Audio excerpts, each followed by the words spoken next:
Revelation chapter 12. A great sign appeared in heaven, a woman clothed with the sun, with the moon under her feet, and a crown of 12 stars on her head.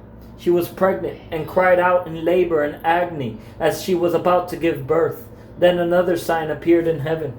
There was a great fiery red dragon having 7 heads and 10 horns, and on the heads were 7 crowns.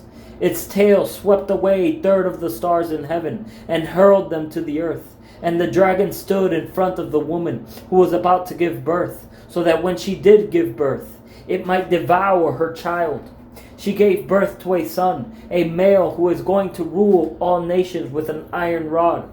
Her child was caught up to God and to his throne. The woman fled into the wilderness, where she had a place prepared by God to be nourished there for 1,260 days. Then war broke out in heaven. Michael and his angels fought against the dragon. The dragon and his angels also fought, but he could not prevail, and there was no place for them in heaven any longer. So the great dragon was thrown out, the ancient serpent, who is called the devil and Satan, the one who deceives the whole world. He was thrown to earth and his angels with him. Then I heard a loud voice in heaven say, "The salvation and the power and the kingdom of our God and the authority of his Christ have now come, because the accuser of our brothers and sisters, who accuses them before our God day and night, has been thrown down.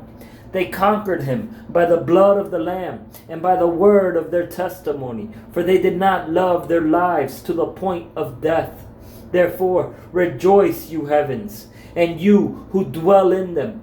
Woe to the earth and to the sea, because the devil has come down to you with great fury, because he knows his time is short." When the dragon saw that he had been thrown down to the earth, he persecuted the woman who had given birth to the male child. The woman was given 2 wings of a great eagle, so that she could fly from the serpent's presence to her place in the wilderness, where she was nourished for a times and half a time. From his mouth the serpent spewed water like a river flowing after the woman, to sweep her away with a flood. But the earth helped the woman. The earth opened its mouth and swallowed up the river that the dragon had spewed from his mouth.